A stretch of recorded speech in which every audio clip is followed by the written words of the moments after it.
Warahmatullahi wabarakatuh. Alhamdulillahilladzi an'amana bi ni'matil iman wal islam. Asyhadu an la ilaha illallah wahdahu la syarikalah wa asyhadu anna Muhammadan abduhu wa rasuluh. Allahumma shalli ala Muhammad wa ala alihi wa sahbihi wa man tabi'ahu bisanin ila yaumiddin. Qala Allah ta'ala fil Qur'anil Karim, a'udzu billahi minasy syaithanir rajim. Fazkuruni azkurkum washkuruli wala takfurun. Sadaqallahul azim. Bapak, Ibu, seluruh jamaah salat duhur yang dirahmati dan dimuliakan Allah SWT, mari kita bersama-sama untuk senantiasa bersyukur kehadiratnya, karena alhamdulillah di siang hari ini kita masih diberi perpanjangan waktu, diberi nikmat sehat jasmani rohani, sehat iman kita, dan alhamdulillah di siang hari ini kita diberi kenikmatan, yaitu kemudahan dalam melaksanakan salat duhur secara berjamaah, memenuhi seruan adzan yang dikumandangkan. Kemudian kita bergegas untuk menuju ke masjid untuk melaksanakan salat berjamaah. Ini merupakan salah satu tanda bukti nyata kita, ketaatan kita, kecintaan kita kepada Allah dan kepada Rasulullah Sallallahu Alaihi Wasallam. Mudah-mudahan amal yang kita lakukan pada hari ini dan hari-hari yang kemarin diterima oleh Allah SWT. Amin ya rabbal alamin. Dalam kesempatan ini kuntum saya akan menyampaikan sabda Nabi, yaitu tentang kewajiban mendatangi masjid ketika mendengar azan untuk sholat berjamaah, dan juga tentang hadis yang apabila kita tidak memenuhi seruan panggilan azan itu, kita dikatakan tidak melaksanakan sholat. Rasulullah SAW bersabda, man sami'an nida'a falam yamna'hu min ittiba'ihi udrun lam tuqbal minhus sholat allati sholat qalu wamal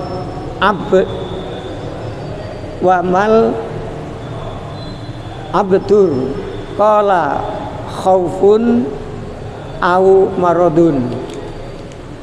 Rawahu Abu Dawud wa Ibnu Hibban.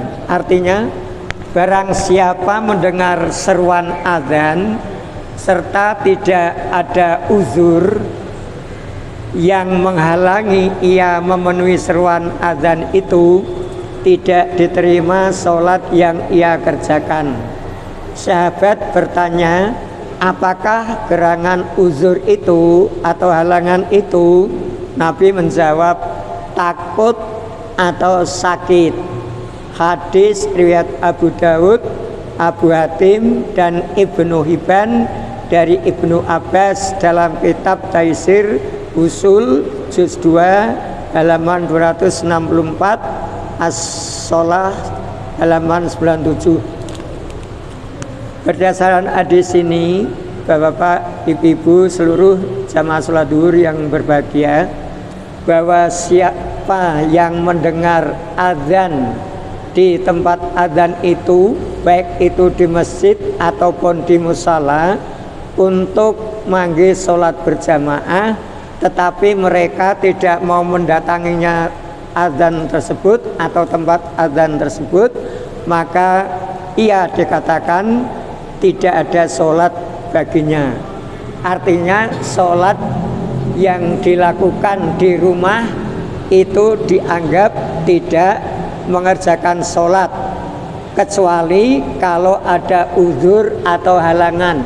Halangannya dua, tadi disebutkan, takut dan sakit. Karena apa? Selama ini itu di tempat-tempat terutama kalau ada suatu forum rapat itu jelas suara azan dimandangkan, kemudian pemimpin sholat, pemimpin rapat atau forum rapat itu berhenti sejenak, sebentar dulu, kita baru ada azan, tetapi tidak mendatangi azan itu. Ini sudah menjadi umum.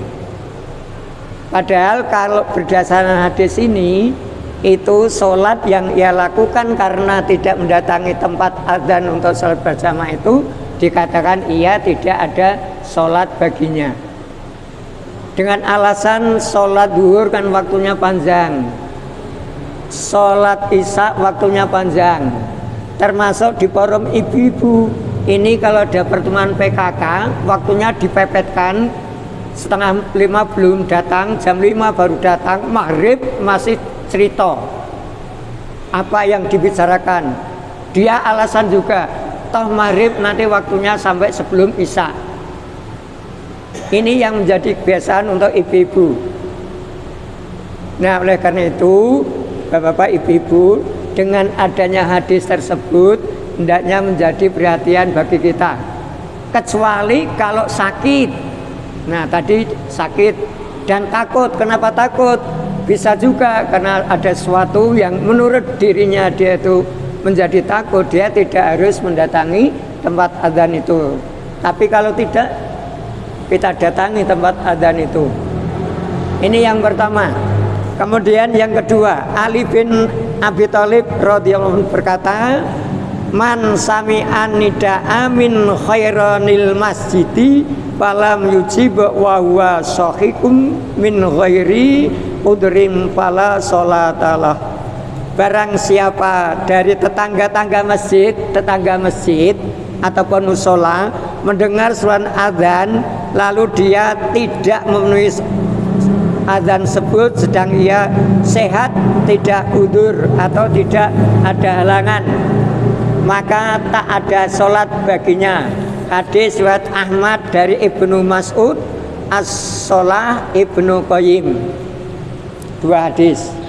Jadi ini penjenengan kebetulan dekat musola Pak, ibu-ibu, atau dekat masjid, di situ sudah azan, tapi penjenengan tidak mau mendatangi tempat azan itu dan tidak ada halangannya tadi, gitu. Kalau rapat, pertemuan dan lain sebagainya tidak masuk di sini. Tapi kalau dengan menganggap atau dikiaskan ya silakan saja, gitu. Tapi kalau kita mendatangi kan akan lebih utama, karena di sini ada kata-kata tidak ada sholat baginya. Hadis ini diriwayatkan oleh imam yang terpercaya. Yang ketiga ini yang lebih ganas lagi. Kalau bukan ganas itu, mungkin seseorang menganggap bahwa Rasulullah itu radikal. Bukan radikal, memang itu tuntunan. Kalau orang yang melaksanakan seperti itu dikatakan mereka itu adalah termasuk golongan garis keras, padahal mau melaksanakan sunnah Nabi. Ini begini hadisnya, saya bacakan artinya. Kedua telinga anak Adam dipenuhi timah yang dicairkan, lebih baik baginya daripada mendengar seruan azan yang tidak dijawabnya. Ada dua pengertian Bapak Ibu, ketika kita mendengar azan kita mengikuti atau menjawab seperti suara Bilal, kecuali ketika hayya 'alas shalah kita jawabnya la haula wala quwata illa billah. Hayya 'alal falah la haula wala quwata illa billah. Kita jangan diam, kita jawab, karena di sini dikatakan kedua telinga anak Adam dipenuhi timah yang dicairkan, lebih baik baginya daripada mendengar suara azan yang tidak dijawab. Jawaban yang kedua mendatangi untuk sholat berjamaah. Nah, ini Bapak Ibu, ada beberapa hadis yang saya sampaikan tentang motivasi atau yang mendorong kita untuk selalu melaksanakan sholat berjamaah. Jadi adzan itu bukan hanya sekedar pemberitahuan bahwa waktu sholat telah tiba, tetapi adzan itu manggil kita umat Islam untuk sholat berjamaah bersama-sama kaum muslimin, memakmurkan masjid. Bahkan ada satu riwayat Ibnu Ummi Maktum itu buta, Pak. Dia tanya kepada Rasulullah, ya Rasulullah, kondisi saya, mata saya seperti ini, apakah saya juga harus mendatangi tempat adzan itu untuk sholat berjamaah? Kemudian Rasul menjawab, tidak ada halangan bagimu, kamu tetap harus mendatangi tempat sholat itu untuk berjamaah. Artinya mencari teman yang bisa mengajak ke tempat sholat berjamaah itu.